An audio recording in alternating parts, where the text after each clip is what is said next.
Welcome to this week's edition of the Dakota Angler 2-Minute Fishing Report. Well, you knew sooner or later I was going to say it, and now the time has arrived. The dog days of summer are here, and obviously you don't need me to tell you that. The heat is really starting to take a toll on area lakes and on the walleye bite out there, to say the least. Now, the fishing pressure is still there. In other words, plenty of people still going out, but the walleye bite has not been there all the time. The results haven't been that great. The people that have had the best results have really been, covering a lot more water, looking for those more active fish, fishing the weeds. Honestly, in many of these cases, if you don't have weeds on your hook, you're not fishing it properly. The other thing is just matching the hatch. And what do I mean by that? There's a lot of bait fish out there this time of year. And so if you can match the color of the bait that's in the water or get close to how it's swimming, the reaction that it produces, that's where it produces the best results. And we'll talk more about that, some of the presentations that you can use in Todd's Tackle Tips. Now, as far as the walleye bite is concerned, up in the area lakes in the northeastern part of the state, the lake that mainly produced most of the fish right now this past week seemed to be Wild Bay, and that's where a lot of people were congregating. Other lakes included Bitter, a few being caught at Indian Springs, as well as Opitz. And then also Lynn, Midland, Dry Lake by Clark, and then Reed produced a few walleyes as well.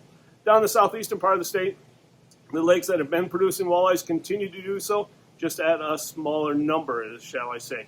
But Dry Lake by Willow Lake has been producing a few. Thompson, Ponset, Spirit, as well as Sarnia, and that emphasized a few there.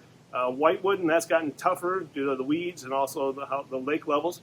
And then other than that, they're talking about 81 Ponds, North Island, Twin, and remember Twin is the trophy lake, and then also Vermilion. Now, what are people doing to catch the fish? And this is also true in the Missouri River. The Missouri River has been doing well. The size of the fish have decreased somewhat. But again, you need to look for those active fish. And the way you can do that is by covering a lot of water. And the way you can do that presentation-wise is using bottom bouncers with slow depth and half a crawler or a killer crawler and a gulp crawler. That's been working quite well. Other people are throwing crankbaits, and that's probably the most prevalent presentation right now, looking for those active fish and covering water at the same time. Crankbaits that they're throwing is the Hornet. And remember, we have that Selmo Hornet challenge going on here at Dakota Angler for the custom colors, only found here at our store. And then other crankbaits people are using are the flicker shads and then also the shaky shads. Have been some popular crankbaits. Other presentations, snap jigging. That's been becoming more and more popular the past couple of weeks, using the moonshine shiver minnows that you see behind me, or the hyper rattle from Acme, and then also the Rapala jigging wrap. And then also jigs and plastics. That hasn't gone away yet, and that's where the most productive presentation has been along the weeds or in the weeds themselves, using walleye assassins, the Kytex, or also the power bait champ minnows. A lot of people haven't talked about that. The champ swimmers have been working quite well. And again, if you're not hitting the weeds or if you're not coming back with weeds on your jig and plastic, you're not doing it right. So keep that in mind this upcoming week, because the heat looks like it's going to continue.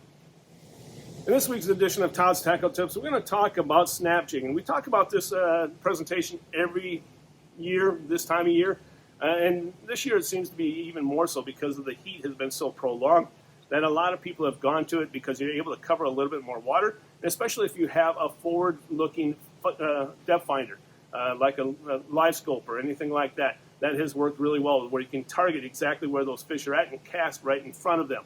The way you can do that is by using snap jigs. And what we have back here is the Moonshine Shiver minnows, is probably one of the more popular ones. Other ones include the Acme Hyper Rattle. What makes that different, it has a rattle. And then also the traditional Rapala jigging wrap. Honestly, it's one of the more popular jigs that are used this time of year, not only during ice season, but more so during the open water season. And the key with snap jigging is making sure that you have the proper setup, and I mean the proper rod. I prefer a medium action rod with a fast tip. Extra fast can also work. But what you want to do is you want to cast that jig out to the distance, wherever it is, wherever you're seeing that fish or where you think there may be fish. Reel down to it and snap back as quick as possible. Let it go back down, reel towards it, snap it back. Now you can be aggressive with the snap and really pop it back. Or this time of year, it's probably just going to be a little bit more of a subtle action. Again, what you want to do is try to match that hatch, match what the bait is doing in that particular body of water. So let the fish tell you that if you snap it back aggressively and you continue to do that for a period of time and not getting the bite, change it up a little bit. Go a little bit less aggressive with that snap. But again, the key is making sure you have the right rod. And that's where we have a lot of rods here at Dakota Angler that are made for snap jigging. If you don't have something like that, nor do you have any of the moonshine shiver minnows or the hyper rattles or the jigging wraps, make sure you stop on by the store and we'll explain how you can succeed when you're snap jigging out there this upcoming week and maybe the weeks ahead. And now it's time to take a look at a few photos that you sent in to me this past week.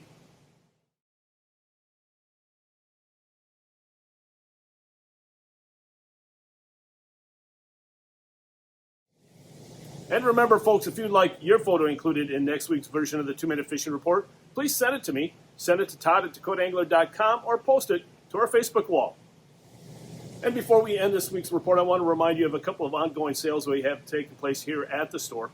First off, all Frable bait stations, the 13, 19, and 30 are definitely on sale. Stop on by and take a look at that. Plus, a number of reels are on sale as well as rods. Also, if you're looking for a line counter, because this is the season, all our Daiwa line counters in the C-Line and AccuDepth lines are on sale. So if you're looking for a line counter, definitely check that out. And you can check it out here at the store, or you can also check out all the sales and all the great prices at DakotaAngler.com.